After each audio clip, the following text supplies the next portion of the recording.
Hello students, today we will continue our first chapter of class 9th science, matter in our surrounding. In our last video, we have discussed what is matter, characteristics of particles of matter. In this video, we will discuss the states of matter. So let us start.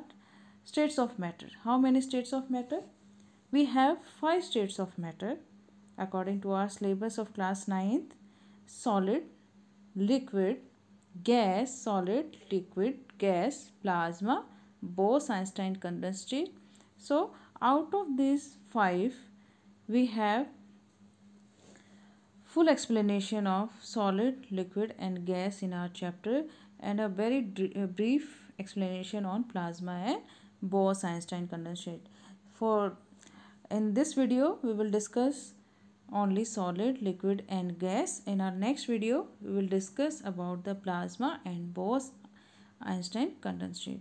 So let me give you a brief introduction of these 5 states. These 4 states: solid, liquid, gas and plasma. These 4 states are naturally occurring states, and the Bose-Einstein condensate is the man-made state. So I hope these are clear. So this is good for our knowledge that we have 5 states of matter: solid, liquid, gas, Bose-Einstein condensate, and out of this 5 we have 4 naturally occurring states, and these are solid, liquid, gas, plasma, and fifth one is Bose-Einstein condensate, which is man-made state of matter. So we will discuss only 3 states of matter in this video: solid, liquid and gas. See here, we have shown you the arrangement of particles in solid, liquid and gas. Solid are rigid, hard होते हैं, क्योंकि यहाँ पे you can see, आप यहाँ देख सकते हैं कि यहाँ पे जो है पार्टिकल्स टाइटली अरेंज है. सो टाइटली अरेंज होने के कारण ये क्या होते हैं, हार्ड होते हैं. यहाँ पे जो है रिजिड नहीं है, क्योंकि ये इनके बीच में गैप है. इनके जो पार्टिकल्स हैं लिक्विड के, इनके बीच में गैप है, जिसके कारण स्पेस होने के कारण ये रिजिड नहीं होते. और ये जो है गैस में, यहाँ पे जो पार्टिकल है बहुत दूर दूर हैं, जिसके कारण ये रिजिड नहीं होते. इनकी फिक्स शेप होती है, क्योंकि पार्टिकल्स के just because of arrangement of particles. Fix volume होती है कि जितना ये स्पेस ऑक्यूपाई करेंगे, उतनी ही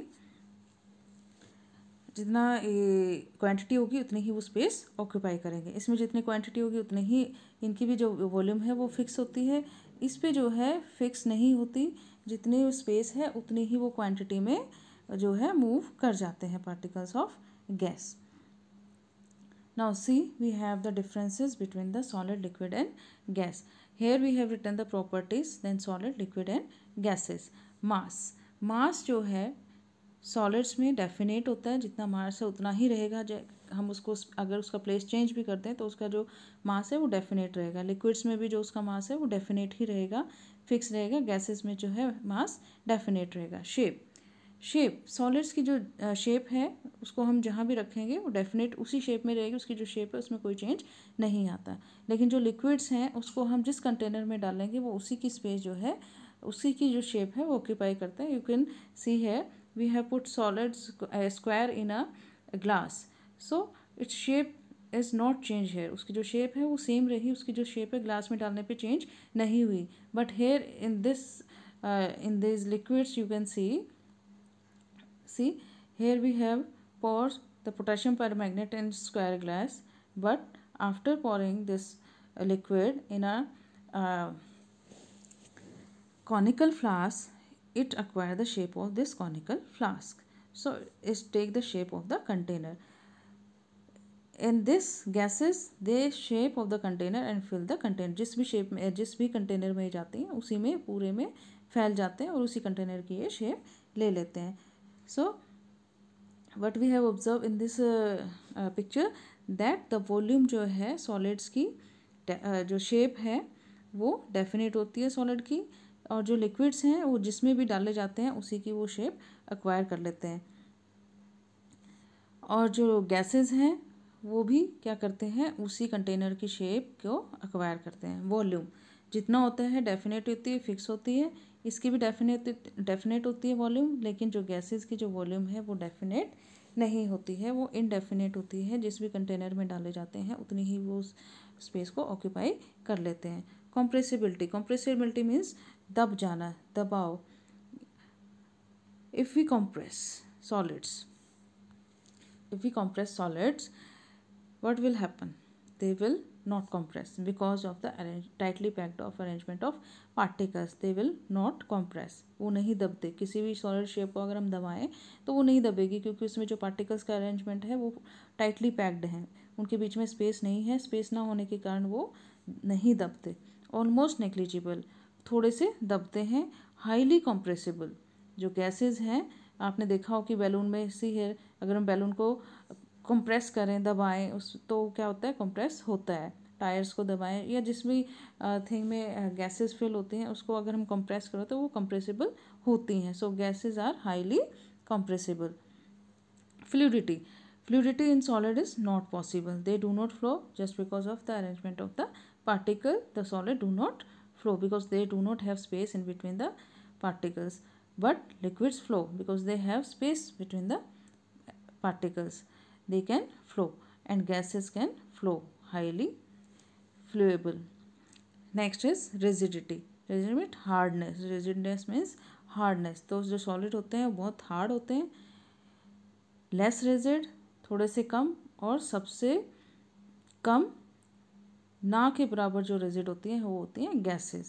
हार्ड नहीं होती, उनको हम दबा पाते हैं इजीली, क्योंकि उनके जो पार्टिकल्स हैं उनके बीच में बहुत ज़्यादा स्पेसेस होते हैं, दूर दूर होते हैं, जिसके कारण वो दब जाते हैं। डिफ्यूजन मीन्स एक मीडियम का दूसरे मीडियम में मिक्स होना। सपोज जैसे हमने अगरबत्ती जलाई, तो अगरबत्ती जलने के बाद जो अगरबत्ती के जो पार्टिकल्स थे वो पूरे रूम में फैल जाते हैं, और कब तक फैलते रहते हैं, जब पूरे रूम में इक्वल पार्टिकल्स नहीं हो जाएंगे। That is called the movement of particles from higher concentration to lower concentration. कि जो अगरबत्ती के जो पार्टिकल्स थे वो अगरबत्ती के वहाँ ज़्यादा थे, लेकिन जो रूम थे वहाँ पे कम थे, तो वो कहाँ मूव करेंगे, higher concentration to lower particles. और कब तक मूवमेंट होएगी, जब तक वो पार्टिकल्स का जो प्रोपोर्शन है वो इक्वल नहीं होता। सो डिफ्यूजन जो है सॉलिड्स का स्लो होता है। कब बढ़ता है डिफ्यूजन, जो सॉलिड्स का डिफ्यूजन कब हाई होता है, जब उनको हीट करते हैं। जब हीट करते हैं तो उनकी मूवमेंट, उन जो पार्टिकल्स हैं उनमें काइनेटिक एनर्जी प्रोसेस करते हैं, जिसके कारण वो मूव करते हैं one place to another. So diffusion is very slow in solids, and वो कब होगी, जब हम उनको हीट करते हैं तभी होती है। लिक्विड्स में क्या होती है डिफ्यूज़न, फास्ट, जल्दी से दो लिक्विड आपस में मिक्स हो जाते हैं। और जो गैसेस हैं उनमें और भी ज़्यादा फास्ट होती है, क्योंकि जो उनके पार्टिकल्स हैं वो सबसे ज़्यादा काइनेटिक एनर्जी प्रोसेस करते हैं, जिसके कारण उनके जो डिफ्यूजन कैपेसिटी है वो सबसे ज़्यादा होती है। Next is space between particles. Space between particles most closely packed होते हैं। वेरी लेस स्पेस होती है किसमें, सॉलिड्स में। लेस क्लोजली पैक्ड उनसे कम किस में होती है, लिक्विड्स में। और लीस्ट क्लोजली पैक्ड बहुत दूर दूर पार्टिकल्स होते हैं, तो इनके पार्टिकल्स में सबसे ज़्यादा स्पेस होती है, उससे कम इसमें और सबसे कम सॉलिड्स में। इंटर पार्टिकुलर फोर्स जो हमने पहले भी डिस्कस किया था, inter particular force means the force arrangement of particle जो सबसे ज़्यादा टाइट किस में है, सॉलिड्स में। तो जो धक्का मुक्की जो सबसे ज़्यादा किस में होएगी, सॉलिड्स में।